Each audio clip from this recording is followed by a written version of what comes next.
Joseph Biley was a United States Army paratrooper who holds the unique distinction of being the only known American combatant to fight with the Soviet Red Army during the Second World War. Following his enlistment in early 1942, Biley trained at Camp Toccoa in Georgia and was assigned to the 506th Parachute Infantry Regiment of the 101st Airborne Division, where he specialized in radio communications and demolition. While stationed in Ramsbury, England, in the lead-up to D-Day, he was selected for 2 covert insertions into occupied France between April and May of 1944, in which he would deliver gold to the French resistance, funds that were later used to procure weapons.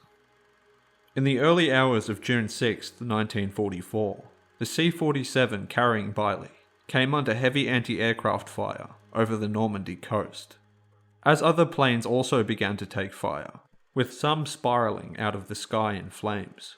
He was forced to bail out at an alarmingly low altitude over Saint-Côme-du-Mont. Once on the ground, having been misdropped far from his intended landing zone, Biley found himself cut off and stranded deep within German-controlled territory. Drawing on his demolition expertise, he proceeded to carry out solo sabotage missions, including the destruction of an enemy-held power station. On the following day, while crawling through a hedgerow, he unknowingly stumbled into a concealed machine gun nest manned by at least 10 Germans, who quickly captured him. Over the next 7 months, Biley was moved between multiple prisoner of war camps across eastern Germany, where he made 2 separate attempts to escape. His second bid for freedom came close to success when he and 2 fellow prisoners slipped out of a camp undetected and boarded a train they believed would take them to Poland, where they hoped to link up with advancing Soviet forces. Though unknown to them at the time, the train was in fact destined for Berlin. Upon their arrival, German railway workers quickly identified the trio as Americans and handed them over to the Gestapo. During the interrogation that followed, Biley and his companions were beaten and tortured, accused of being spies who had parachuted into Berlin. Officers of the Wehrmacht soon intervened, asserting that they were prisoners of war and under the army's jurisdiction, an action that ultimately spared the men from execution. Biley was next transferred to Stalag Luft III in Poland, though he would not remain there for long, successfully pulling off another daring escape in early January of 1945. Upon heading east, in search of the advancing Soviet army, he eventually came across a column of T-34 tanks. Holding up a packet of Lucky Strike cigarettes, he called out the only Russian phrase he knew, Amerikansky Tovarish, which in English translates to American comrade.